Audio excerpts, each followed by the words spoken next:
just sued in these Melania Trump Melania Trump was just sued in the Supreme Court of the state. Melania Trump was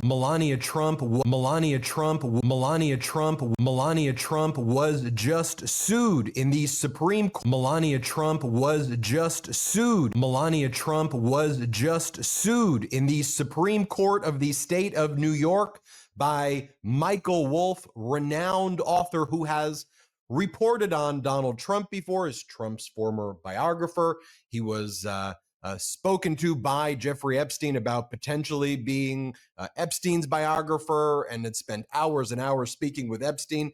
And Michael Wolff has published works about Donald Trump that I'm sure you've all read and know about. We've had Michael Wolff on our network before, and Michael Wolff has reported, and he's spoken to reporters about what's been going on behind the scenes as Donald Trump is covering up the Epstein files, which we all know is taking place right now in plain view. And it's one of the reasons that our freaking government is shut down right now, as they're trying to stop Adelita Grijalva, who would be the 218 signatures, she's the Democratic Congresswoman-elect from Arizona, 7th Congressional District, from signing the discharge petition to release the Epstein files. So here's what went down. Melania Trump sent a threatening demand letter to Michael Wolff, where she misrepresented a bunch of statements that Michael Wolff had previously made, both on Instagram, as well as statements that the Daily Beast then put into articles. Again, it was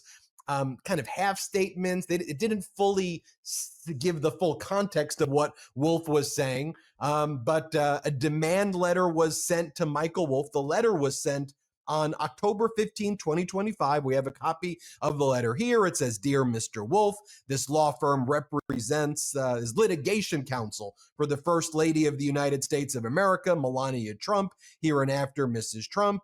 And then it goes on to say that we believe you've engaged in defamations.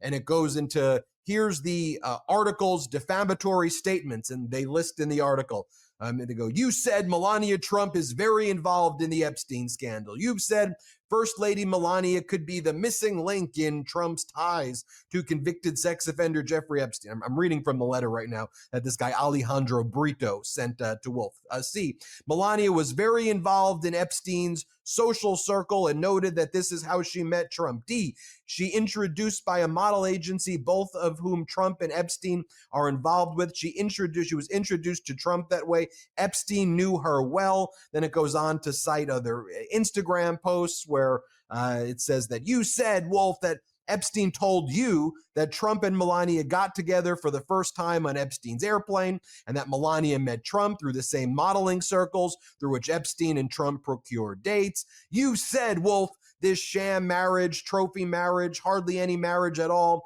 is part of the scam. Then it makes a very specific demand. It says you need to apologize, you need to issue a retraction, you need to do this all in public. And it says, please govern yourself accordingly, Wolff.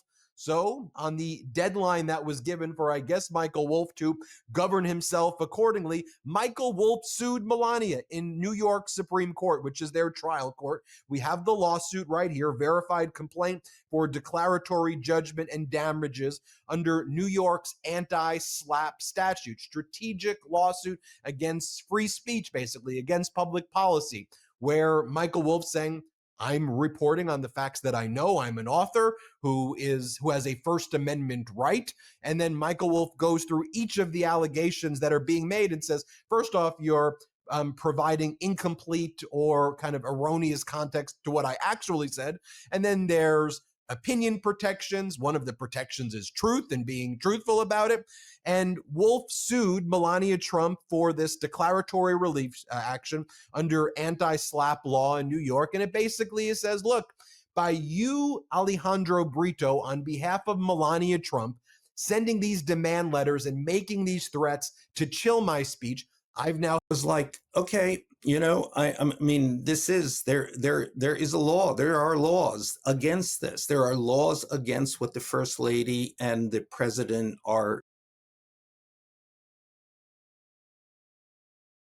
doing. You cannot use a legal remedy to intimidate someone from speaking out. So here we are. I've sued the First Lady. So, in a lot of these lawsuits that have been filed by Donald Trump, for example, against the corporations, whether it's the Wall Street Journal or the New York Times or whoever, in those lawsuits, even where the Journal or the New York Times appears to be fighting back, what they don't do, though, and I'm very cognizant of this, is go after the discovery that would be so obvious. Like, Right. if I'm the Wall Street Journal and I'm sued by Trump with the Epstein book, the first thing I do, boom, day one, Donald deposition right there, sit across from me. And we know historically he does either horrible in depositions after avoiding it, or he avoids the case and then dismisses the case. Same thing with Melania. So you mention here, I am going to go after discovery, Melania. I'm going to take your deposition. I'm going to subpoena you, Melania. I want to see your emails, Melania. I want your documents, Melania. I want your text messages, Melania. I'm going to talk about all of the Epstein connections. You wanted to do this? We're going to do this, and we're going to do discovery. I want Donald Trump's deposition right now as well. So talk to us about the discovery that you're looking to get in this case. Well, I think that this is an opportunity to ask all of the questions that they have refused to answer. I mean, it's very straightforward. I mean, we know that that Donald Trump had a long, deep, abiding relationship with Jeffrey Epstein. Let's hear the details. Let's hear the details of their financial involvement. Let's hear the details of their sexual involvement. Not that they were involved together, but one or the other as each other's wingman in many situations. And I say that using the politest words. Let's get into it. Let's get into Melania's history. How does she come to this country? What does she do when she's here? How does she meet Donald Trump? What's her relationship to the modeling agents who knew both Epstein and Trump? I mean, these are all of the questions which I think once they are answered, we will have a much clearer picture of what Jeffrey Epstein did, who he did it to, and how the president of the United States was involved. And right now, as the government is shut down, and one of the reasons that seems to be clear is that they don't want this discharge petition being signed by Adelita Grijalva, who would be the 218th signature. She's that Democratic Congresswoman-elect from Arizona's 7th Congressional District. And so, behind the scenes and in front of the scenes, you're reporting on Epstein, and you've been the best reporter, the person who's been you spoke with Epstein, you sat with the guy like no one else has done that. You've got hours and hours and hours of recordings of the guy, but you were warning about all of this. You were raising the red flag about these connections before anybody here. We were amplifying a lot of the cover, what I think should have been out there at the time, but now you're seeing it in a way that's so damaging to the country. I mean, to people's healthcare, to people's lives. Like, that's what's so wild about this too. So what do you make of this? Well, we know it is the one subject that he does not want to address. It is the one subject that he has not been able to escape. Donald Trump is I would say the thing that he ought to be best known for is his ability to change the subject. He has not been able to change the Epstein subject. I think partly because people understand that it is the key to understanding so much about Donald Trump in particular, but our time in general, and the nature of power, and who has it, and what powerful people do with it. This is, Jeffrey Epstein is the secret code ring in a sense, and Trump clearly knows this. Clearly knows that he, in any telling of Epstein's life story, he is deeply implicated, and He certainly has not figured a way to change that subject and get out of this fix. And the effort to sue me and to shut me up, and me along with others, is an effort to change the subject and shut down discussion of his involvement with Jeffrey Epstein. And I assume that that's what they thought they would accomplish by suing me. And I don't know why I am somewhat different from everyone else. I mean, I think I am, because I'm an individual. I'm not ABC, which is owned by the Disney company, and Disney has myriad. Has billions of dollars at issue, as does CBS, which he sued. So here I am, and I have good lawyers. Although, having said that, and let me say here that this is going to be an expensive process. And I think it's going to be a fruitful one, because I think it will cover all kinds of things. But whoever you are out there listening now, I will inevitably come to you through GoFundMe or other avenues for support. I think this is not just me. This is an effort to get the truth of what Jeffrey Epstein means to Donald Trump.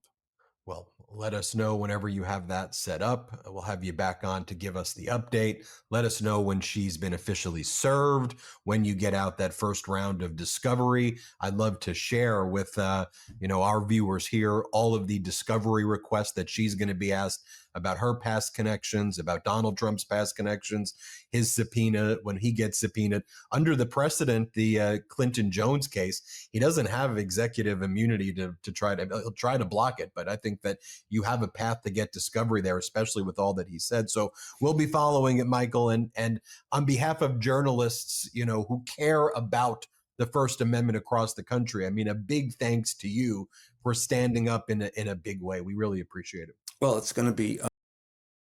In Washington, Donald Trump loaded up the Supreme Court to overturn Roe v. Wade. You have to ban it. 19 Well, that backfired in Donald Trump's face real quick. You may want to think a few steps ahead, Donald, before you have your own personal attorney masquerade as the top federal prosecutor in the Eastern District of Virginia without thinking through if her and your reckless and malicious conduct in going after your quote unquote political enemies could open up the Pandora's box to discovery, and we could now find out all of Donald Trump's direct messages, how he communicates with everybody in his cabinet, which apparently takes place via Truth Social DMs. Truth Social is a private company. It's owned by Trump. We have in all those SEC filings that Trump is being contracted on a private basis, not in his capacity as the president of the United States. By the way, Trump argued back in his first term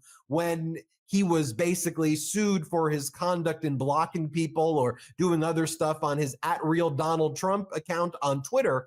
Trump was basically arguing, that's my personal account. That's not used for official purposes. So it'll be interesting to see if that legal strand finds its way back here. But the thing with that is that was owned by Twitter. Truth Social, and there's a Clarence Thomas dissent, by the way, in the case was eventually dismissed, the Twitter one, for mootness when Trump lost the election. But there's this great Clarence Thomas dissent saying we shouldn't be focused on Trump here. Twitter as the platform is the one that really should have been brought in, and they're the ones responsible. Great Clarence Thomas. Donald Trump owns Truth Social.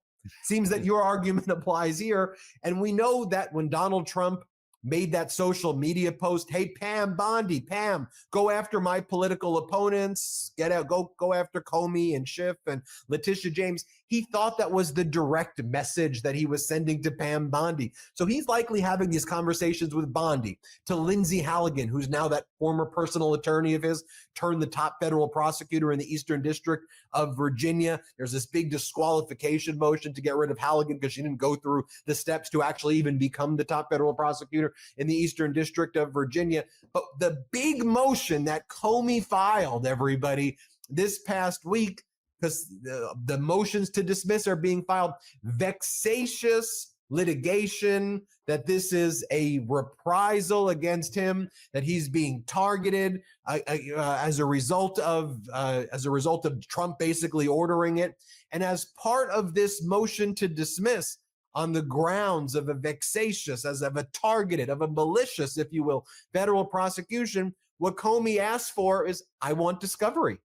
I'm going to show you the steps that were taken here in order to have this vexatious prosecution against me. Now, if you told me that Comey would go into DMs and we would find one that said, Pam, go after him, I would say that's the smoking gun of smoking guns, okay? So that's out there publicly. But what else don't we know that all these communications?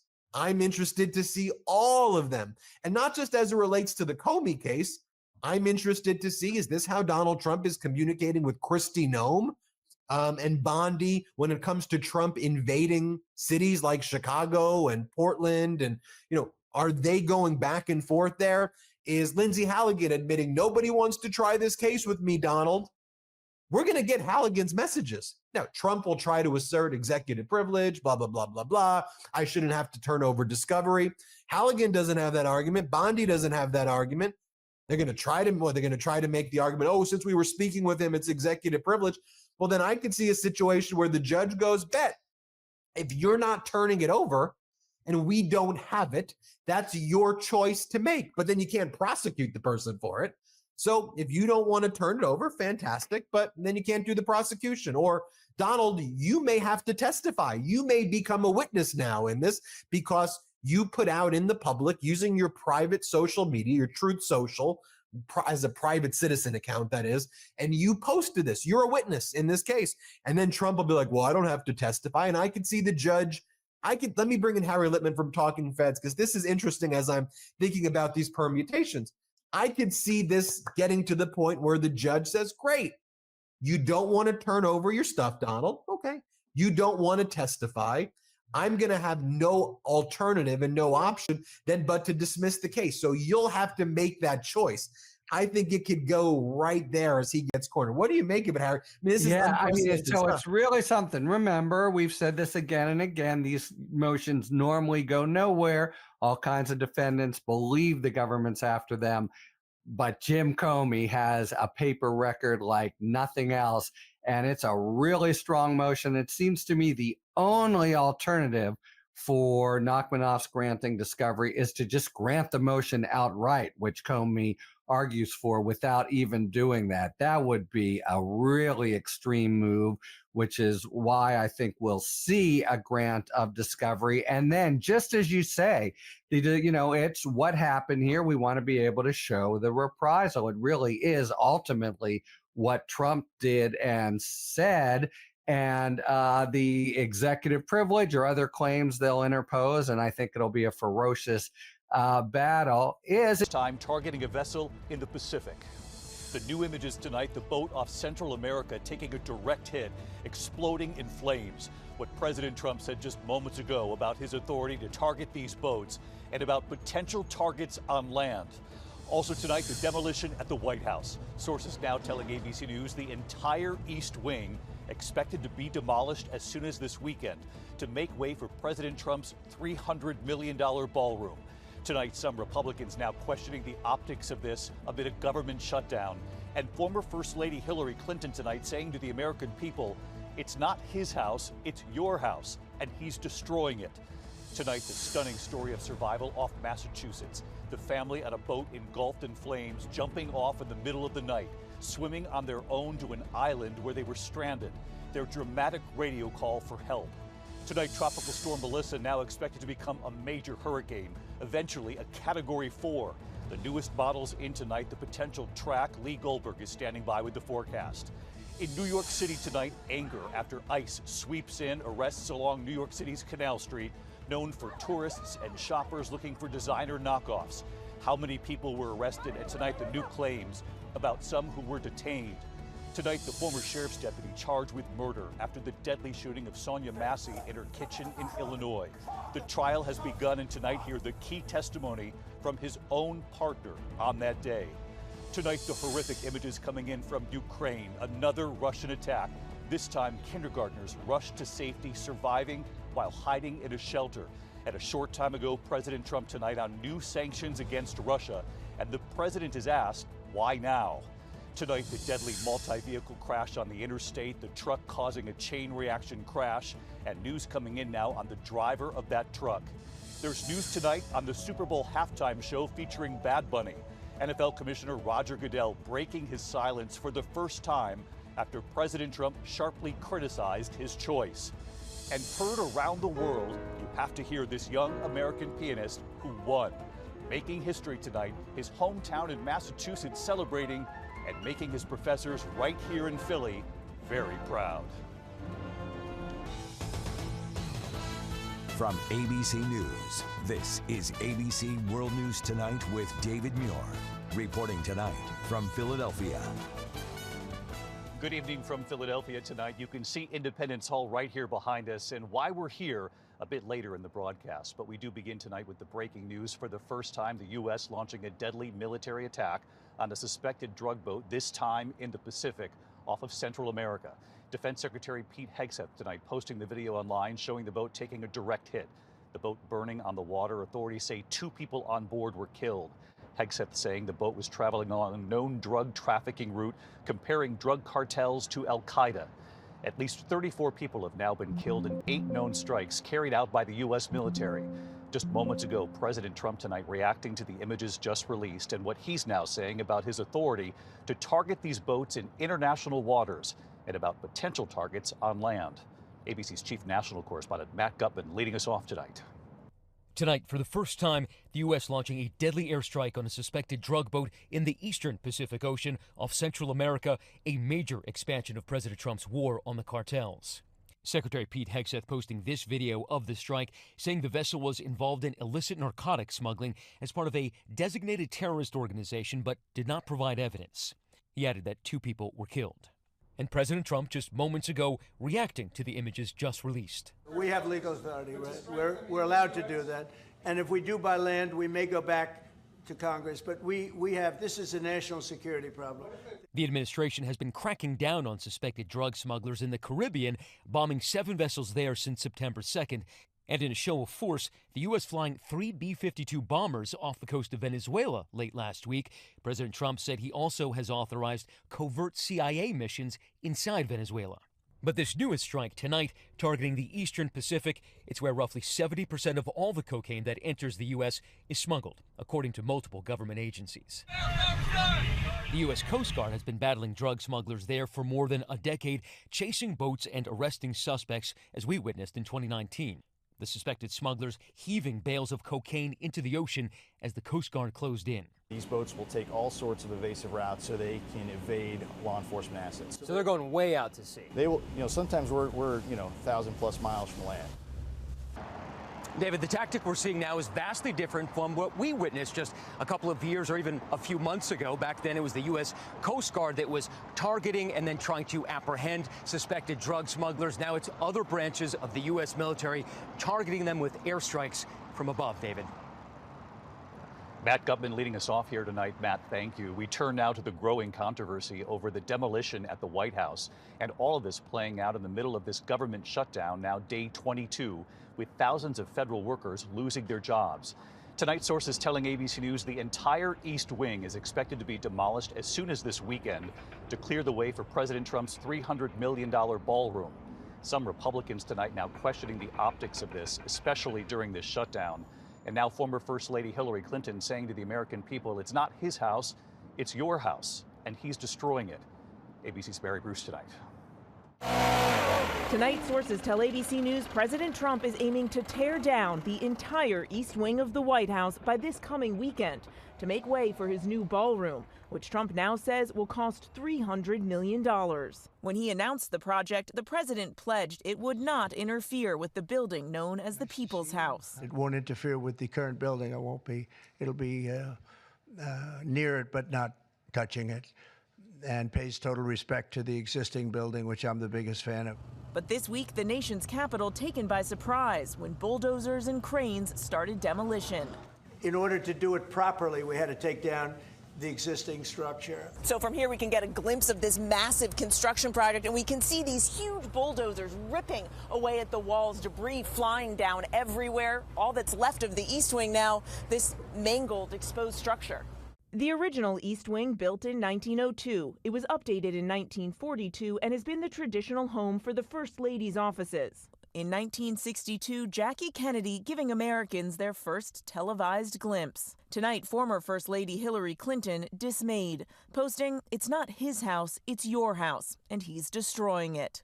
The National Trust for Historic Preservation is calling on the administration to pause demolition until plans for the proposed ballroom go through the legally required public review processes. They also write they're deeply concerned the planned 90,000 square foot ballroom, larger than the iconic residence building, will overwhelm the White House itself. The White House hasn't submitted plans for the ballroom to the National Capital Planning Commission, but tells us they still intend to, even though demolition is already well underway. This is an interior shot of the ballroom. I think there'll be nothing like it, and it's being paid for 100% by me and some friends of mine, donors. To it. The government's paying absolutely nothing. The president insists this is all paid for with private donations. But on Capitol Hill, some Republican lawmakers wish he'd change the subject. With the government now shut down, thousands of government workers missing paychecks, and millions of Americans now worried about putting food on the table. We're talking about building a ballroom when we're trying to get the economy squared away. Timing's bad. Tonight, House Speaker Mike Johnson, who has kept the House out of session for 22 days and counting, praising the president's ballroom plan. President Trump's going to add the greatest improvement to the White House in the history of the building since it was originally constructed in 1800. The ballroom is going to be glorious. It's going to be used for everybody. Again, this demolition catching much of Washington by surprise, and the White House still has not submitted the plans for official review. But President Trump tonight insisting he's been, quote, more transparent than anybody's ever been. David. Mary Bruce at the White House tonight. Mary, thank you. We turn now to a remarkable story of survival off Massachusetts tonight. The family on a boat engulfed in flames, jumping off in the middle of the night, swimming on their own to an island where they were stranded. Their dramatic radio call for help, and here's Gio Benitez tonight. Tonight, the Cape Cod family, their boat in flames, jumping for their lives, shipwrecked on an island, desperately calling for help. Mayday, mayday, mayday, our ship went down in Tarpaulin Cove. The Coast Guard says the Sullivan family, Patrick, his wife Cynthia, and son Tyler, set out from Falmouth on Cape Cod on Friday on their 30-foot boat, the Third Wave, planning to return Tuesday. But late Monday night, the family was jolted awake by their barking dog. It turns out the boat was on fire. The Sullivans jumping from the fully engulfed boat, swimming to nearby Noshin Island, taking shelter in a barn. When they did not return Tuesday, a concerned family member reported them missing to the Coast Guard. Mariners are requested to keep a sharp lookout as soon as possible and report all sightings to the Coast Guard. As the Coast Guard scoured the ocean, the family finding the boat's marine radio on shore, making that mayday call Wednesday morning. Our ship burned while we were sleeping and we barely escaped. Yes, this vessel has sunk and we are in the farmhouse on the hill. That Coast Guard chopper finding that farmhouse, airlifting the family to the hospital. And David, all three family members suffered burns. Cynthia Sullivan is in critical condition, and sadly, the family's hero dog who woke them up did not survive. But David, it is just incredible that this family was able to swim to that island. David. So many people talking about this remarkable survival story in New England. Thank you, Gio. Next tonight here, Tropical Storm Melissa now expected to become a major hurricane, potentially growing into a Category 4 hurricane. In fact, the latest model showing the system moving over Cuba and the Bahamas and then where it heads after that. This is still very early. Let's get right to Chief Meteorologist Lee Goldberg from WABC in New York. Hi, Lee. Hey, David, and Melissa could call the Caribbean home for the next week. Right now, a 50-mile-per-hour tropical storm forecast to become a hurricane over the weekend. It's just creeping through the Caribbean, and now forecast to be a Category 3 or 4 hurricane by early next week. Hispaniola may be out of the forecast bubble, but not out of danger. There are alerts from Haiti to Jamaica. Look at the futurecast. It's east side loaded with moisture, so heavy rains going toward Haiti and Dominican Republic. We could see 6 to 10 inches of rain in the south coast and over to Jamaica as well. There's a big spread in forecast tracks, and the concern now is the growing number of potential tracks that get it a little closer to the East Coast next week. We'll keep on top of it. David? You will, as always. Lee Goldberg tonight, thank you. This evening, there are protests underway in New York City at this hour, 24 hours after ICE swept in, making arrests along Lower Manhattan's Canal Street, known for tourists and shoppers looking for designer knockoffs. Tonight, we're learning more about who was arrested, and this evening, new claims about some who were detained as well. Matt Rivers in Lower Manhattan again tonight. All unite for immigrant rights! Tonight, new protests in Lower Manhattan. Just 24 hours after that chaotic federal immigration raid targeting street vendors along New York City's famed Canal Street.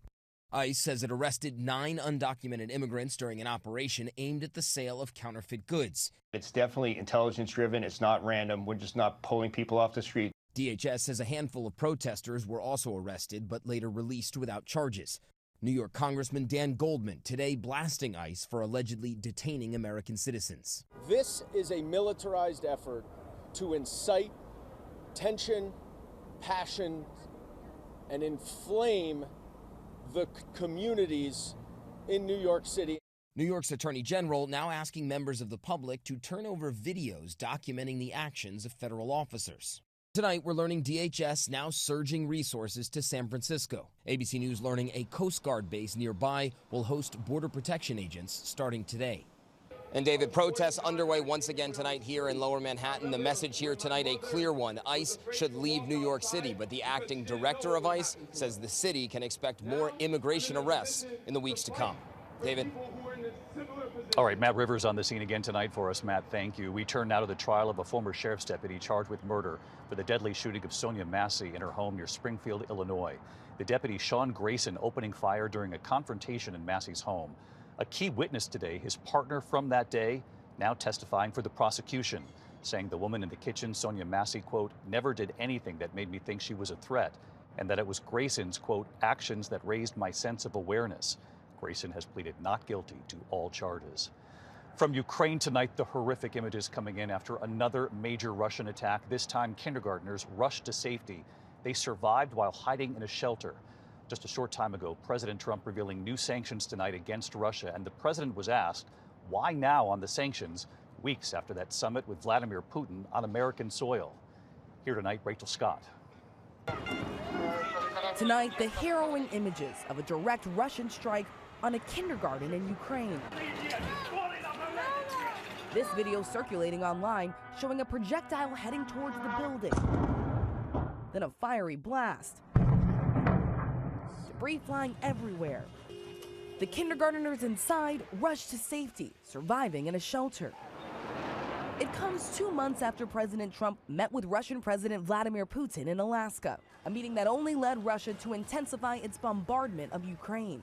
Last week, the president, after speaking with Putin, refused Ukraine's request for powerful Tomahawk missiles that could fire deep inside Russia.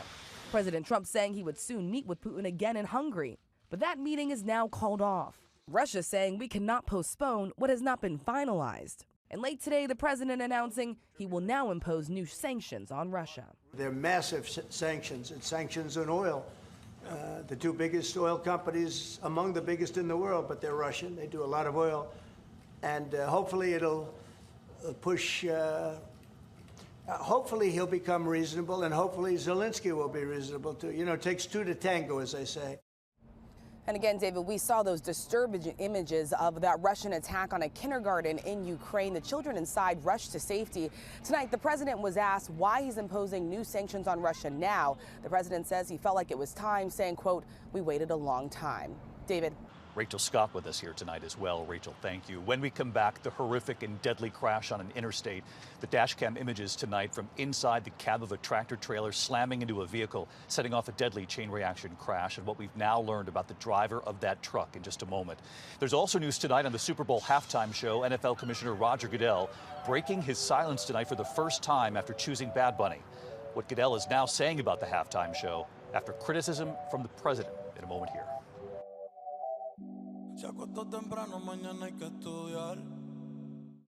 So you applied for a new job and you got the interview. Now you gotta nail it. Adobe Acrobat AI Assistant can act as a practice partner so you can feel confident and prepared. Just use Adobe Acrobat Pro and AI Assistant on your resume and ask it to generate potential interview questions so you can think about what you're going to say before the big day. Isn't that a cool way to practice? Start your free 7-day trial now.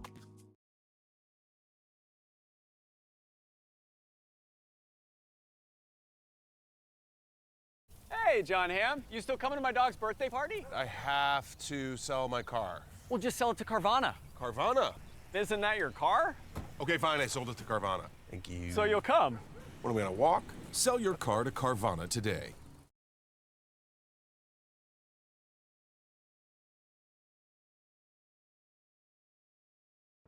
Tonight here, dramatic dashcam video showing the moment of a deadly crash on the 10 freeway outside Los Angeles. A semi-truck slamming into several vehicles yesterday. The video is now part of a law enforcement investigation. 3 people were killed, 4 others hurt. The freeway shut down for hours. The driver of the semi has been arrested. He's now facing charges of DUI and vehicular manslaughter. Tonight, a daring rescue in McKinney, Texas, outside Dallas. Multiple firefighters using ladders to reach a driver. Look at this, dangling off the side of an overpass right here, eventually lowering him to safety. The driver was taken to the hospital with non-life-threatening injuries. Just incredible. When we come back tonight, news this evening on that Super Bowl halftime show featuring Bad Bunny, what NFL Commissioner Roger Goodell is now saying, breaking his silence tonight on this. To the index, the NFL tonight standing behind its choice of Bad Bunny to perform at this season's Super Bowl. League Commissioner Roger Goodell reacting publicly for the first time after President Trump's criticism of the pick. Goodell saying the Puerto Rican superstar is, quote, one of the leading and most popular entertainers in the world, adding that the choice was carefully thought through.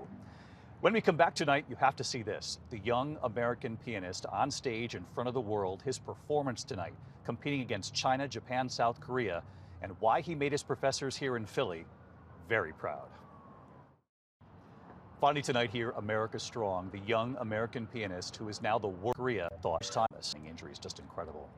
When we come back tonight, news this evening on that Super Bowl halftime show featuring Bad Bunny, what NFL Commissioner Roger Goodell is now saying, breaking his silence tonight on this.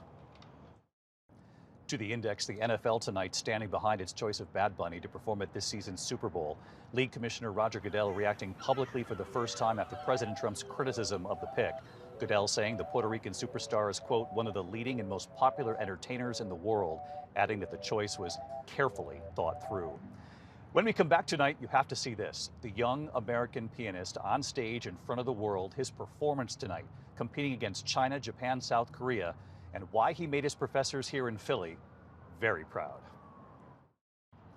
Finally tonight here, America Strong, the young American pianist who is now the world champion, and you're about to see why. Tonight, the incredible achievement on the world stage. A young American pianist, Eric Liu, who graduated from the Curtis Institute of Music here in Philadelphia in 2020, winning what many call the Olympics of the piano world. The 27-year-old Liu is from Bedford, Massachusetts. Every 5 years, hundreds of performers from all over the world applying to compete in the International Chopin Piano Competition. Named after the 19th century composer, 181 performers selected to compete this year in Warsaw. A 17-member jury narrowing it down to 11 finalists and then awarding the grand prize. Eric Liu. Eric Liu is the first American winner since 1970. I'm so grateful for this honor. This is a dream come true. It was 10 years ago, incredibly at just 17 years old, Eric placed 4th. And this is what he said back then about not giving up. If this can continue on, that would be just the greatest happiness for me. Tonight, here in Philly, the Curtis Institute saying we're thrilled to congratulate recent graduate Eric Liu. And tonight, hi, David. That young American pianist, Eric, and his message from Warsaw. Perseverance through stressful times could eventually pay off. I spent so many formative years in the city of Philadelphia. So thank you to everyone who's supported from back home. We are cheering for you back here in America, Eric, the 27-year-old American making Philly proud in his hometown back in Massachusetts. By the way, we're in Philadelphia tonight, invited by Temple University's Klein College of Media and Communication for an honor and to spend time with their students, and they've been impressive. I'll see you tomorrow night. Good night. ABC's David Muir, the Welcome to Democracy Now!, democracynow.org, The War and Peace Report. I'm Amy Goodman. Israel's continuing its deadly attacks in Gaza. Despite the U.S.-brokered ceasefire, Al Jazeera's reporting hospitals in Gaza received 13 bodies over the past day that Palestinians say they've seen no real change in their lives since the ceasefire. The Nasser Medical Complex in Khan Yunis is reporting Israel's handed over 30 bodies and remains of slain Palestinians. Hamas has handed over the bodies of 15 Israeli hostages as part of the ceasefire deal. On Wednesday, a funeral was held for 54 unidentified Palestinians returned by Israel. It comes as the UN Agency for Palestinian Refugees, UNRWA, says the amount of aid currently entering Gaza is a, quote, drop in the ocean of what's urgently needed. Here's Abir Atifa of the World Food Programme. Since the ceasefire started on the 11th of October, we've now have over 530 trucks into Gaza supporting bakeries, nutrition programs, general food distributions. So far, we've had over 6,700 tons of food. That's enough for close to 500,000 people for 2 weeks. Daily deliveries continue, and they are now averaging around 750 tons. That's much better than what we had before the ceasefire, but it's still well below our target, which is around 2,000 tons every day. The Palestinian Prisoners Society says Israeli forces have detained 45 people, including a child, in raids since last night in the occupied West Bank.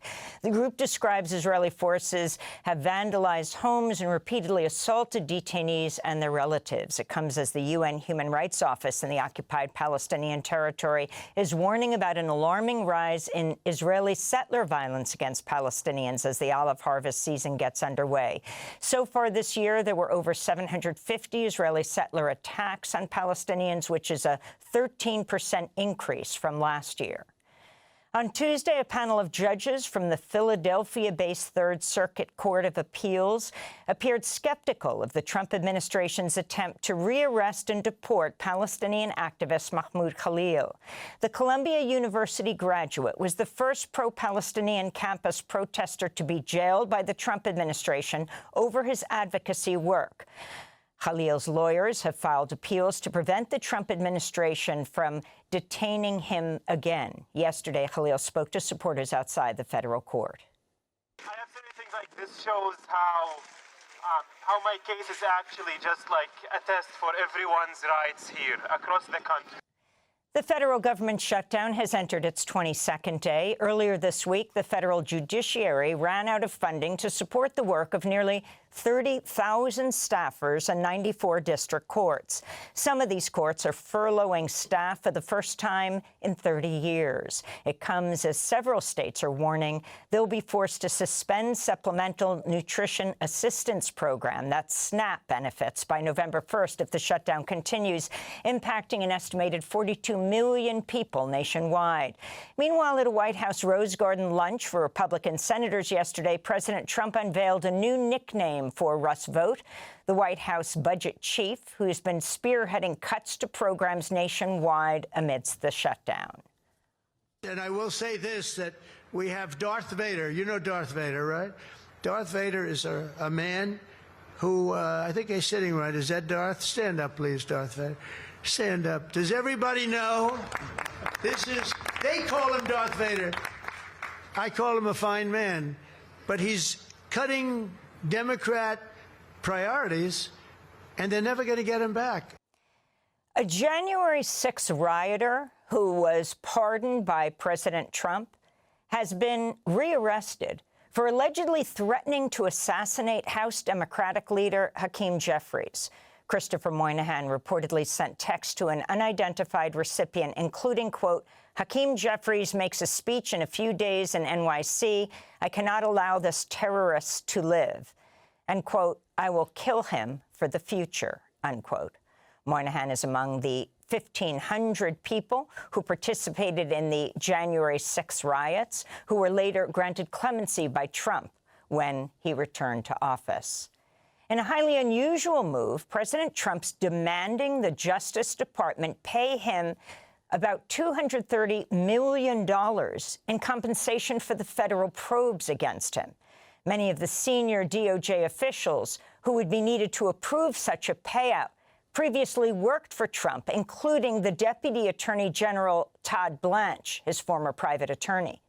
The White House said they would, quote, follow the guidance of career ethics officials.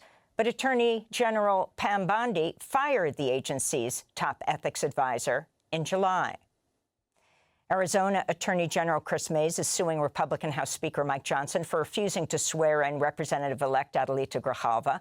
In the filing, Meidas wrote, quote, constitutional rights cannot be used as a bargaining chip, unquote. Meidas is asking the court to force Speaker Johnson to swear in Grijalva or designate someone else to do it. By refusing to seat her, Speaker Johnson is depriving 813,000 residents living in Arizona's 7th District of congressional representation. Grijalva says she believes Speaker Johnson's refusing to swear her in to Congress because she would be the final vote on a discharge petition to release the Epstein files. We'll have more on that after headlines. President Trump's nominee to lead the Office of Special Counsel, Paul Ingrassia, withdrew from consideration Tuesday following widespread backlash over a slew of racist and anti-Semitic texts. Ingrassia texted a group of Republicans that he has a, quote, Nazi streak, adding that the Martin Luther King Jr. holiday should be, quote, tossed into the 7th circle of hell, unquote. After the texts were made public by Politico Monday, several Republican senators say they would not support his nomination, including Senate Majority Leader John Thune. As immigration raids ramp up across the country, ICE agents in Los Angeles shot and wounded 2 people in a botched operation Tuesday. The agents reportedly shot an immigrant from Mexico they were attempting to arrest. A bullet then ricocheted and wounded a U.S. Marshal. The person ICE targeted has been identified as Carlitos Ricardo Parias, who is a popular TikTok streamer with over 100,000 followers and often documents ICE raids. He now faces criminal charges. Here in New York, dozens of federal agents, many of them with face coverings, flooded lower Manhattan and often documents the person ICE targeted. The agents reportedly shot an immigrant from Mexico they were attempting to arrest. A bullet then ricocheted and wounded a U.S. Marshal. The person ICE targeted has been identified as Carlitos Ricardo Parias, who is a popular TikTok streamer with over 100,000 followers and often documents ICE raids. He now faces criminal charges. Here in New York, dozens of federal agents, many of them with face coverings, flooded lower Manhattan Tuesday afternoon as they targeted immigrant street vendors, most of them from Africa. As news spread of the raid, several people took to the streets in protest. An expose by The Washington Post has revealed Secretary of State Marco Rubio agreed to return 9 leaders of the MS-13 gang in U.S. custody to El Salvador in exchange for President Nayib Bukele's government to allow the U.S. deport and detain hundreds of immigrants at the Secot mega-prison complex. Some of the people Rubio promised to return were U.S. government informants who were under the protection of the Justice Department. Bukele's request came amidst mounting reports of secret deals between his government and MS-13. UN experts say U.S. strikes against Venezuela in international waters amount to extrajudicial executions. It comes amidst new reporting that the CIA has played a central role in collecting and sharing the bulk of the intelligence used by the Trump administration to carry out its deadly extrajudicial military strikes in the Caribbean. That's according to reports from The Guardian, which spoke to sources close to the operations who said the CIA is providing real-time information collected by satellites and signal intercepts to target boats they believe are carrying drugs. CIA agents then make the recommendation to strike the vessels with missiles. The U.S. has blown up at least 7 boats in the region, killing over 24 people, without providing evidence that the vessels are in fact used for drug trafficking. Meanwhile, President Trump's continued his attacks on Colombia and Venezuela. This is Venezuelan Defense Minister Vladimir Pedrino. Colombia must know it can count on the Bolivarian National Armed Forces. The people of Colombia must know that they have on their side moral and physical support and deployment of our force in our territory to defend against all threats that loom over the border. Russian airstrikes killed 7 people, including 2 children in Ukraine today. It comes as President Trump announced his upcoming summit with Russian President Vladimir Putin in Budapest has been canceled, telling reporters he did not want to, quote, have a wasted meeting. Both Trump and European leaders are calling on Russia to accept a ceasefire along the current front lines. So far, the Kremlin has rejected those calls. Ukrainian President Volodymyr Zelensky says it isn't surprising Russia's refused to negotiate. Instead, Russia is once again doing anything to avoid diplomacy. And as soon as the question of long-range weapons for us, for Ukraine, moved away, Russia almost automatically became less interested in diplomacy. Former French President Nicolas Sarkozy turned himself in to prison authorities on Tuesday to begin serving a 5-year sentence. Last month, he was found guilty of criminal conspiracy for illegally receiving millions of euros from the late Libyan leader Muammar Gaddafi to fund his 2007 campaign. Sarkozy is the first former French head of state in the modern era to be convicted of a crime. In Colombia, an appeals court has overturned the conviction of former president and U.S. ally Álvaro Uribe for witness tampering and bribery. Uribe had been sentenced to 12 years of house arrest for allegedly bribing imprisoned members of paramilitary groups to retract damaging testimony exposing Uribe's ties to right-wing U.S.-backed paramilitary groups. Uribe ruled Colombia from 2002 to 2010, during which time there were thousands of extrajudicial killings of civilians who were then purposely mislabeled as rebel fighters in what became known as the false positive scandal. We'll talk more about this later in the broadcast. And indigenous leaders from across Latin America have embarked on a flotilla from the banks of the Napo River in Coca, Ecuador, as they sail to Belém, Brazil, for the UN Climate Summit set to begin next month. Members of the Yacu Amazon flotilla are demanding an end to fossil fuels, protections for indigenous territories and ecosystems from oil, mining, and industrial agriculture, and a ban on fossil fuel extraction in the Amazon rainforest. Democracy Now! Will be in Belém, broadcasting from the COP30. And those are some of the headlines. This is Democracy Now!, democracynow.org, the War and Peace Report. Hey, y'all, it's James Tallarico, and I'm asking you to become a founding donor. But I got to meet one today. His name is Robert Held. You've probably never heard of him. He's a lawyer in Chicago, Illinois. But he did gain some internet notoriety recently because, among other amazing things he's been doing outside of the Broadview detention facility in Illinois, is he did a quasi-attempted mooning of Gregory Bovino, the head of Customs, Border, and Patrol, CBP. No spoilers, I'm getting ahead of myself. This is a conversation you're not going to want to miss because you will be inspired and you'll be motivated after you hear what he has to say. And joining me now is Robert Held, an attorney from Chicago. Robert, I do my homework before I speak with people, and I was pleasantly surprised to see you're not an immigration lawyer. You're not a First Amendment free speech attorney. In fact, my friend, you are a trust and estates practitioner, meaning you do what we call T&E. You help all of us figure out what the hell happens when we've long gone past this earth through estate planning. But you have now become an inadvertent hero as well for several people that have decided to go and exercise their First Amendment rights outside of the Broadview detention facility in Chicago, which I think humbly, I would submit, has become kind of ground zero for the atrocities, which is ICE and DHS these days. But talk about what happened to you a few weeks ago when you went and you were just protesting outside of Broadview, and they actually took you into custody. Well, yeah. And to be honest, thanks for the kind introduction. I was more than just protesting. I have, for whatever reason, little fear and little restraint on the things that I say. And I was making very derogatory comments to the Border Patrol commander, whose name is Gregory Bovino, because he was honey, we know him very well. Trust me. He is somebody who's very well known at this channel, but go on. I'm sorry. And so I was not using the bullhorn, as I recall, but rather just shouting through a fence that separated the federal agents from the protesters. Yeah. And I was being very direct, very blunt, very passionate in a demeaning and derogatory way to Gregory Bovino. So I, clearly had the attention of the federal authorities or the agents behind the fence. Ultimately, make a long story short, Gregory Bovino unlocked and opened this gate that had been installed to separate the protesters from the agents. And I was genuinely flabbergasted because the fence was what separated, peace from, what turned out to be not a peaceful interaction between the federal agents and the protesters. And so I was backing away, like I was confused about why they were opening it.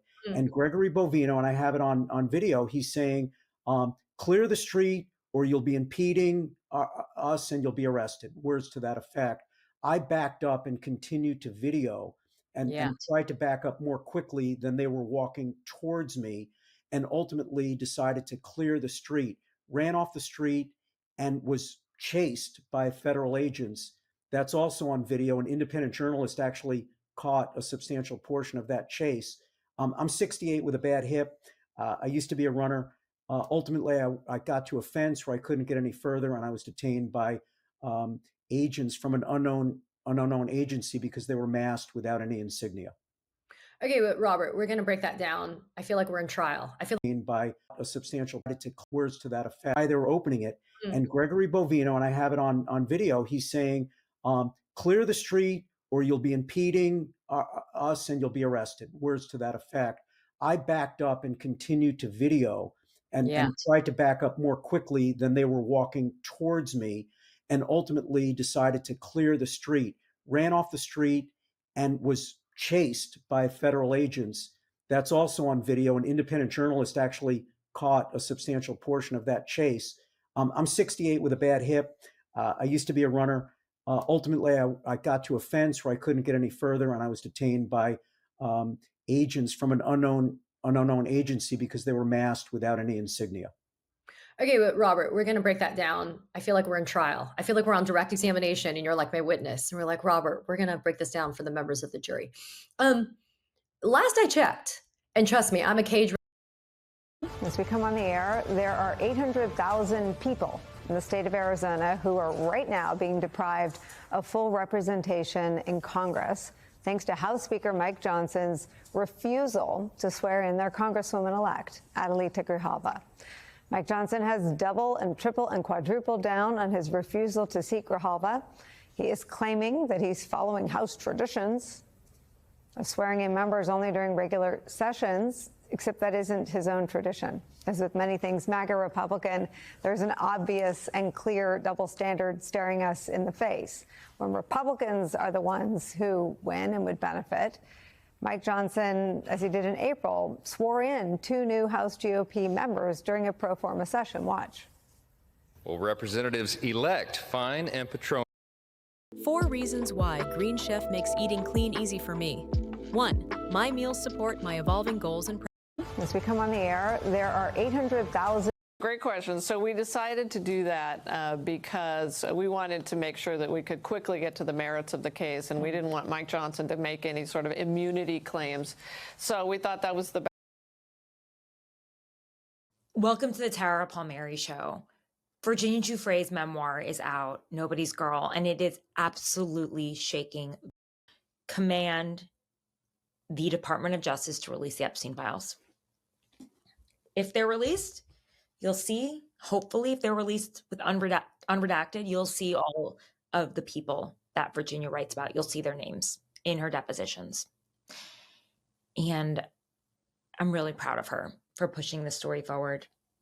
I knew her book was going to be explosive. Museum's outdoor security cameras don't provide full coverage of its exterior, adding that the single security camera in the area where the break-in took place was pointed in the wrong direction. Obviously not helpful.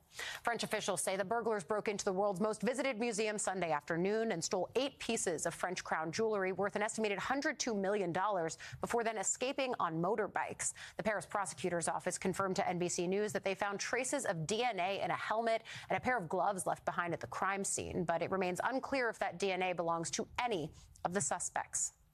One more story for you here at the end of our hour. Trailblazing ballet dancer Misty Copeland gave her final performance with the American Ballet Theater last night in New York City. A decade ago, at the age of 32, she became the first black female principal dancer in the company's 75-year history. According to the New York Post, tickets for last night's performance went for as much as $4,000. An amazing career, an amazing person and trailblazer. Congrats to her on that milestone. And that was way too early for this Thursday morning. Morning Joe starts right now. Coming soon to HGTV. You know Flip or Flop? Well, we've got an all-new version starring the president. Introducing Flip or Flop or it up. Trump's working on the White House. Will he flip? We're gonna flip it. Will he flop? A complete flop. Or will he it up? Knock it down with a giant wrecking ball. Tonight on HGTV, after an episode of Love It or Epstein Listed. There you go, that's right. You see that, Joe?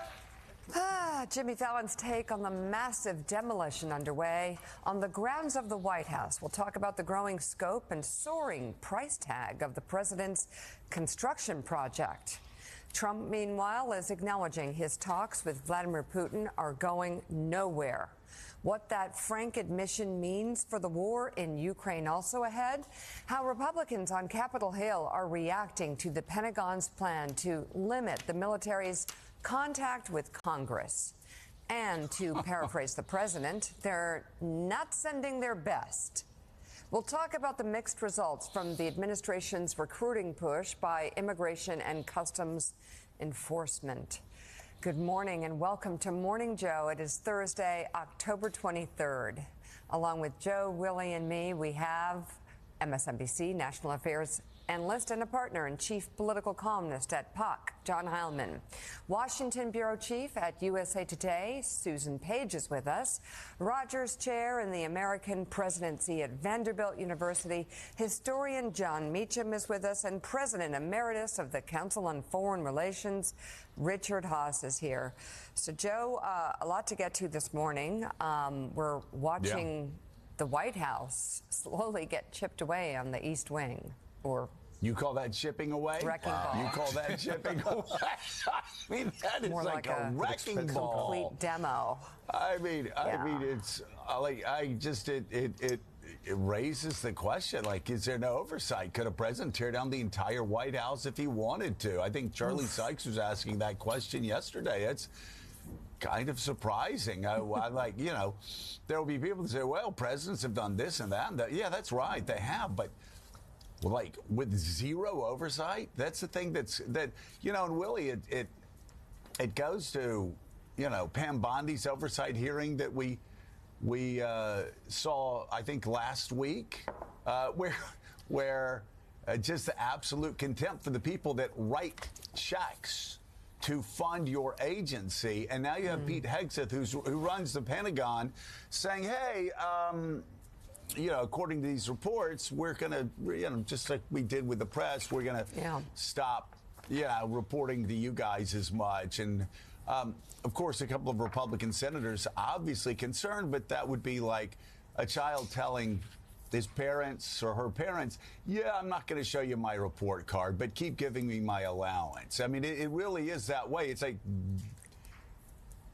they can say all they want to say. They can get together and have their little Project 2025, their little Project 2026s, all they want. At the end of the day, the Constitution gives the power of the checkbook to the United States Congress. So for Pete Hegseth to say, oh, well, you know, we're just not going to report as much to Congress, or for these members of the administration to treat Congress with such contempt, or to just completely tear apart the White House without consulting with Congress.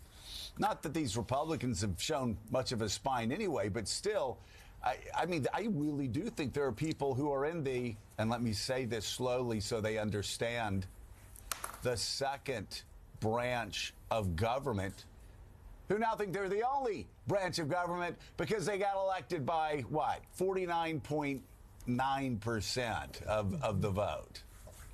Yeah, plurality of the vote is what President Trump got in the last election. They don't want oversight at all. If you look at that here, the oversight hearing that Pam Bondi had that you mentioned, where she sort of mocked the entire process and just attacked the people asking questions about simple oversight. Now you have Defense Secretary Pete Hegseth saying, yeah, we don't want you thumbing around and looking through our records and knowing what we're doing here, which is literally the job of the United States Congress. They don't want people. They don't want Congress to execute its job effectively in and out around this administration. So you asked, is there no oversight even of tearing down large portions of the White House? There's supposed to be. There's an entire organization that looks at federal construction projects that has said a 90,000 square foot ballroom will completely overwhelm the 55,000 foot White House that sits next to it. There's always oversight in place. The question is, does the administration have any respect for it? Does it recognize Congress and other organizations' job to oversee what the executive branch is doing?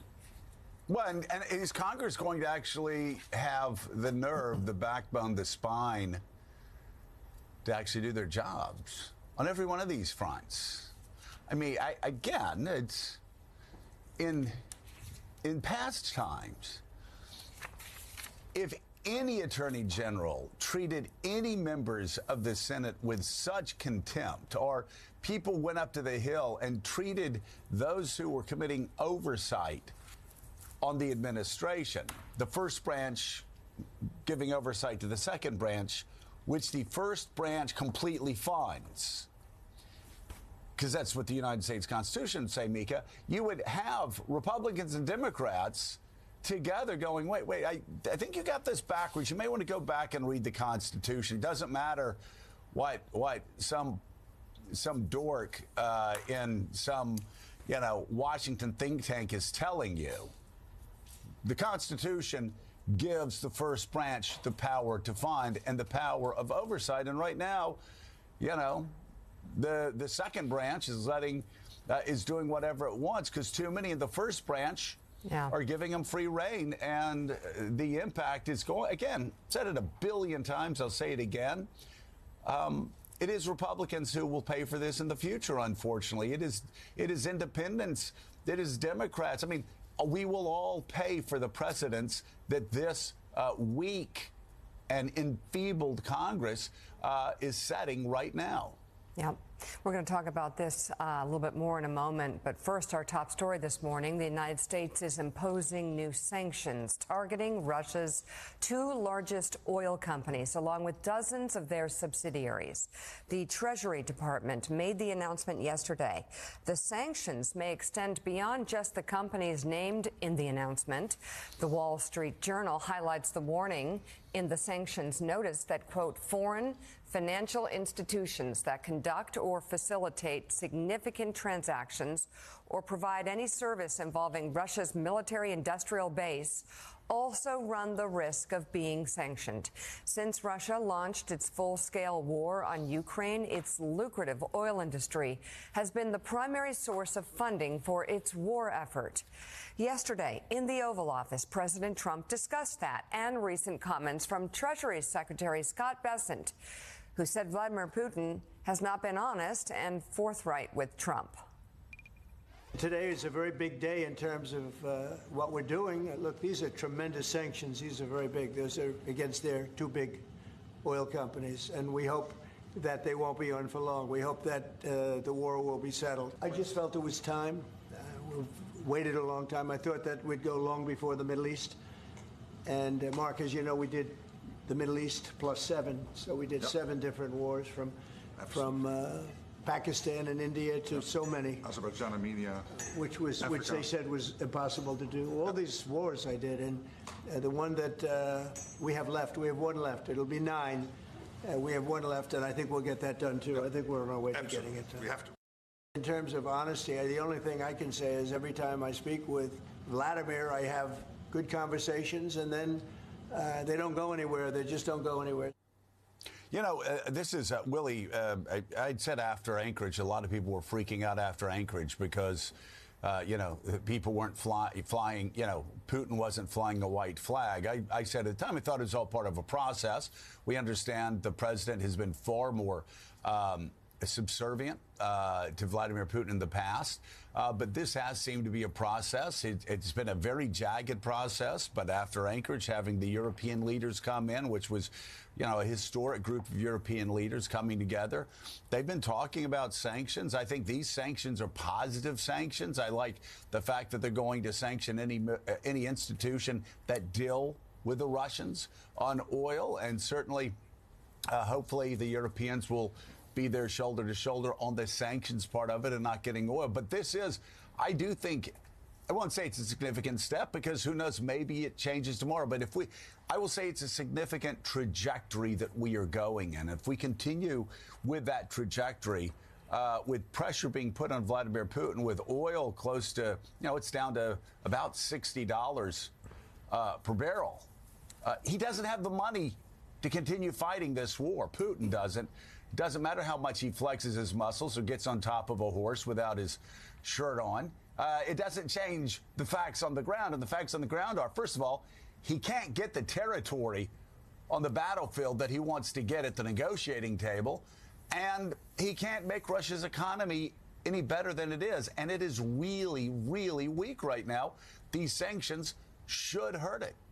Well, we can put to the side for the moment the president's batting average on all these wars I did, to put it in his terms, talking about how he did 7 or 8 wars, and focus on this one, Richard Haas.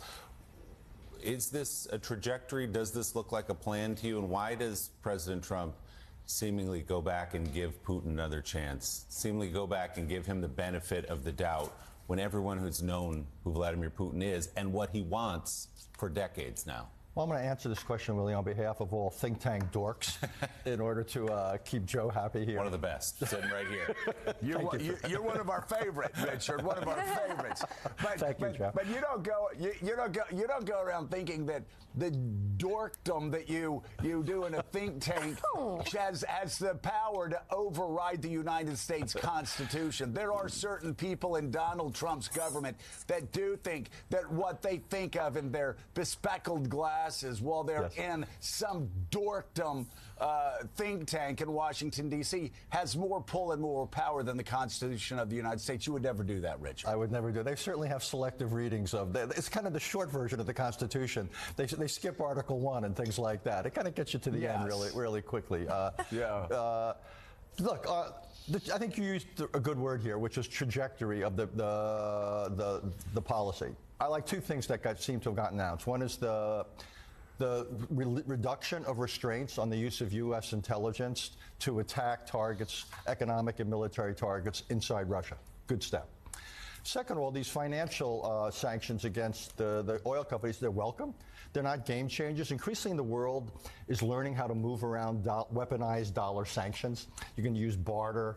China and others are stepping up. So these are not game changers. Welcome trajectory, as Joe would say. The big thing, again, still missing, which is direct help for Ukraine. You really want to make a difference. The president wants to get to the peace he wants, help Ukraine, because that's the only way I know to persuade Putin that a ceasefire, however reluctant he is to accept it, is the least bad option for him. Why is the president, there's a Groundhog Day quality to this, Willie. Why is the president, again, so, what's the word, willing to work with Putin? He seems surprised every time. The other metaphor that comes to mind is Lucy in the football. He keeps stepping up the football, gets yanked away, and he seems surprised every time. I can't answer why. I doubt, though, we're going to get a permanent shift against Putin. Again, the one thing to look for is large-scale military help to Ukraine. It's the only way I know to get to a ceasefire and to maintain a ceasefire. Until we get there, I think this could go back and forth. Will go back and forth many more times. Jeez.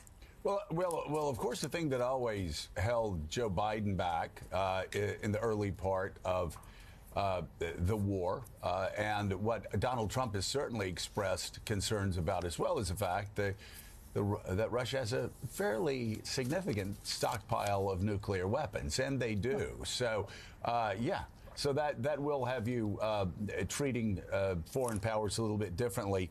But again, we're just talking about a trajectory. This trajectory seems to be positive, and it was good to hear the president say that yesterday at the White House. Now, Alex, John Meacham is a very unkind man at times. We don't understand why. But he said, Joe, you brought up dorks. Why don't you go to Meacham next? And that hurt me because I know you are anything but a dork. In fact, sort of that dark shadows lighting that you have on you kind of makes you actually quite a frightening figure. Yeah, it's pretty cool. We need the dark shadows theme going to break. John, I do. Let's talk though about what the president has done. We're not going to add up, the 87 wars that he claims to have ended. But let's talk about the Middle East, which, of course, going to be a rocky road for a while. But how significant would it be if this president were able to get a ceasefire, a lasting ceasefire in the Middle East, and this 20-point plan? And if in fact he were able to bring an end to the war between Russia and Ukraine, with Ukraine gaining some semblance of autonomy from future Russian threats? The second part is the critical one, and I must say I'm delighted that we led with the dork attack against Haas. This is actually progress. Yes, exactly. From my point of view, so I'm all for that. I apologize for the dark shadow. It's like Green Acres down here today, and so we're having some wireless and other issues. So the key part of your question is the last part. On what terms can this remarkably bloody war of aggression in Europe end? And so peace without a just settlement would not go to the Trump column. And we all know that the Trump column is a key incentive, which, by the way, is fine, right? We want results. The motivations matter less. And so, as you say, the lasting ceasefire, will this really work in the Middle East? Can, in fact, this terrible war of aggression from Putin, if it is, in fact, resolved in a way that Zelensky feels is a just and acceptable way, then you're looking at a remarkable turn of events. But this stuff, as Richard knows better than I do, the summits can be perilous, right? The principals go to the summit. There's not a lot of prep work, the dork work, the good dork work. And the principals sometimes fly off on tangents. They get a false sense of progress. I think President Trump discovered that in Anchorage. Important step, but often what is said in the room, and what do politicians do? What's their unit of commerce? The unit of commerce of a politician is to make someone like you.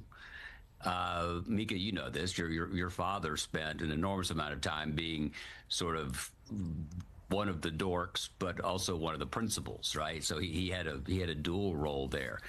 And so how do you translate these deal-making skills into lasting results is going to be, presuming the Constitution survives, which is a presumption, is going to be one of the great questions of history about President Trump.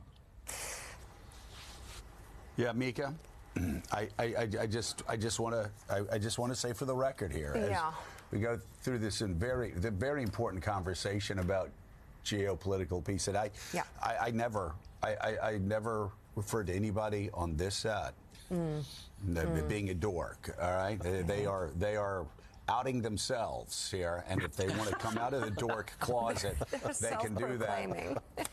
I was talking about somebody else. I wasn't using any names that's in the administration. That's all I'm doing here, and I sure I don't want to be haunted tonight. I certainly never suggested your father was anything resembling a dork. Yeah, that's important. I feel like a little projection, Congressman. A little projection. Yeah.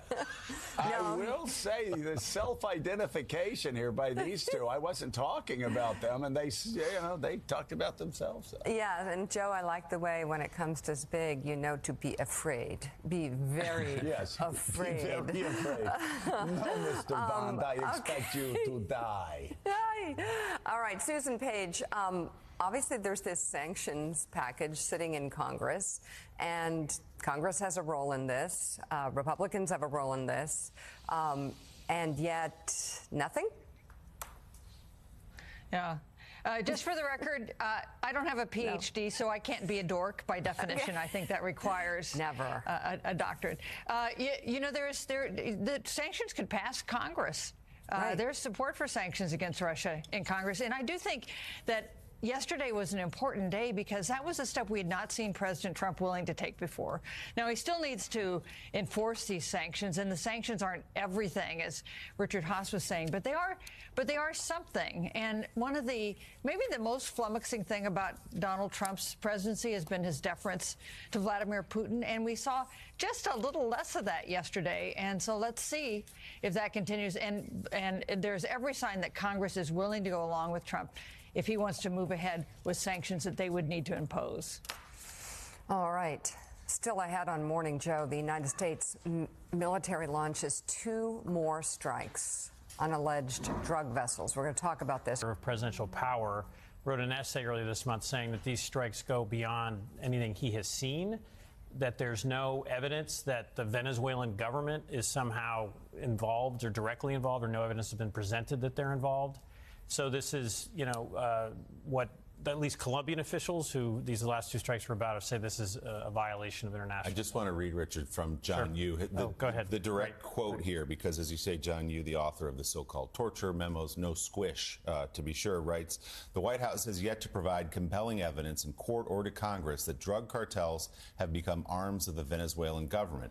To confuse them with wartime enemies is to misuse the tools of war, erode constitutional limits, and endanger liberty at home. That's from John Yoo. Yeah, and Senator Rand Paul is also raising questions. David, what worries you about this? Put aside the legal arguments, which are not insignificant. What can go wrong here or be counterproductive? Which, in terms of, say, the reaction of certain governments, not just you would kill innocent people without due process. I don't mean to minimize that. What about the geopolitical consequences of this? So one of the lessons of sort of the war on terror is that, there's a joke in journalism, you're only as good as the local journalist who works with you in the country as a foreign correspondent. We are only as effective as we are with the support of a local government. The Colombian government in general has been a strong supporter of the U.S. effort to counter drugs. I talked to a former U.S. intelligence officials who said how important it is to keep Colombia on our side. The government of Colombia, when one of the first strikes in the Caribbean happened to kill the Colombian national, President Petro said this was a fisherman, a civilian. So these strikes, as Trump carries them out and makes statements like that in the Oval Office saying how amazing these weapons are, we can lose allies. And this hasn't happened yet, but a huge question is going to be Mexico. Yeah. And the president of Mexico, she's made very clear that she does not want drone strikes on, near or on Mexican territory. So it's the stakes in terms of our long-term success are very high. So, meanwhile, some Republican lawmakers are pushing back against Defense Secretary Pete Hegseth's crackdown on how the Pentagon communicates with Congress. A new policy instructs all Pentagon personnel, except for the Inspector General's office, to seek approval before they communicate with any lawmakers or congressional staff on Capitol Hill. Some Republicans yesterday voiced concerns about that decision.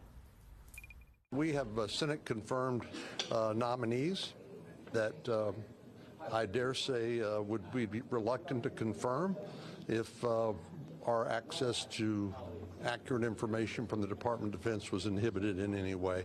I think Secretary Hegseth knows that. We're a democratic society where, first off, he's got an organization. You got to trust your chain of command. This is too large of an organization to have that kind of a tight clamp on it, particularly when we have members that want specific answers, not going through protocol. So that's number one.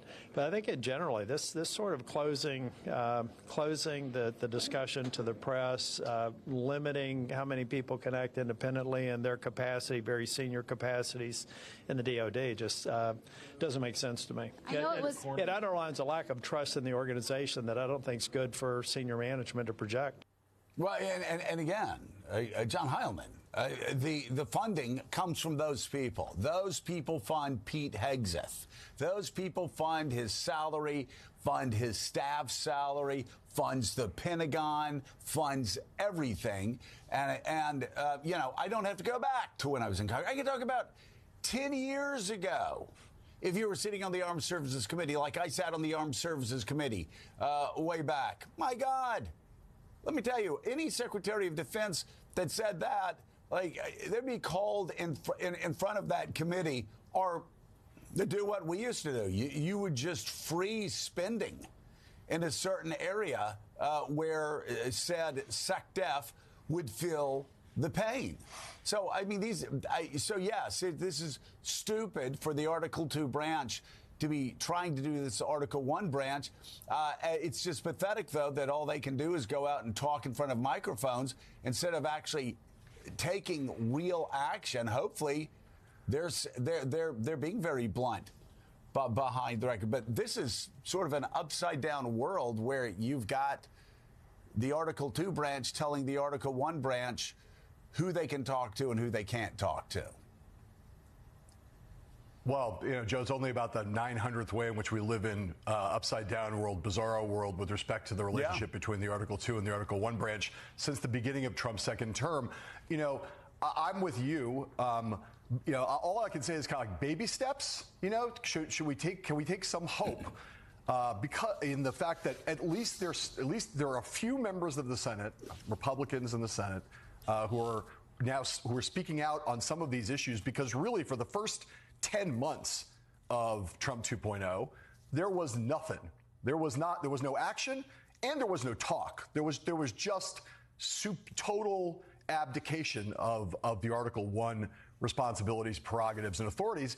And so now we're seeing whether it, you know, was on this Trump nominee Ingracia the other day. We saw some pushback where that nomination had to be pulled because of the fact that he was obviously, on the basis of what was found out about him, unqualified for the job that he was being appointed to. We're seeing a little bit of this now on this question of Pete Hegseth. But you know, you make the correct point, which is we're encouraged to see a little bit of talk, but it will really only get serious when there is some action. I do think that there are Republicans on the Hill who are particularly offended by Pete Hegseth doing some of these things. I think some of those Republicans who voted to confirm him regret their votes now.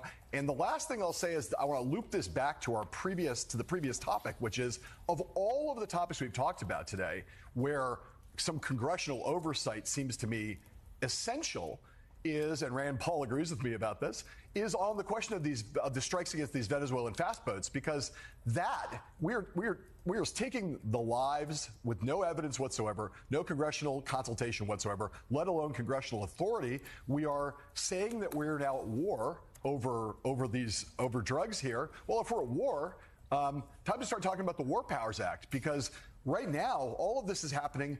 Civilian strikes killing civilians on an almost daily basis now, with no evidence, as I said, no evidence, no consultation, and no authorization. I can't believe that the Article 1 body is going to allow that to go on for very much longer. And if it does, it's a huge mistake. And of course, the vast majority of those drugs are coming from China, which would open an entirely new front there. Let's go back to the Pentagon, David, just for a minute, because of your vast experience as a reporter in this policy. First of all, we have the relationship with Congress, where now Pete Hegseth and the Defense Secretary are saying there will be no unauthorized engagements with Congress, which is there to oversee the Pentagon, but also with the press now. Staged this walkout over the policy. They wouldn't sign the document. Most organizations wouldn't, including ours here at MSNBC. And yesterday, the Pentagon sort of announced what it called the next generation of Pentagon press corps, including Lindell TV, run by the My Pillow guy, organizations like that. What are the implications for the way this Pentagon is covered from the press side, but also how oversight is carried out by Congress? My concern is that some of the lowest moments in American history have been when there is a concentration of power and secrecy. And that's what's sort of evolving in the Pentagon. And it's extraordinary. These are lawmakers with security clearances. These are lawmakers that back in the 70s uncovered, some of the worst abuses under, Hoover and other parts of the government. So I'm surprised what's happening. And then in terms of the new reporters who've signed on to this, I mean, the vast majority of the press, including Fox News, has not agreed to this because this is our responsibility. And I just think these are sending young Americans out to fight and die for this country. And pesky reporters, I've been on military embeds, but, there's a role for us to be there to make sure that these young soldiers and airmen and sailors are being properly led and supported and trained. MSNBC senior national security reporter David Rode, thank you. We'll be talking a lot more about this. His new reporting is available to read online right now. And coming up, we'll show you part of the contentious mayoral debate last night in New York City, plus some of the other stories making headlines this morning, including the new frontier now conquered by mosquitoes. We'll explain that ahead on Morning Joe.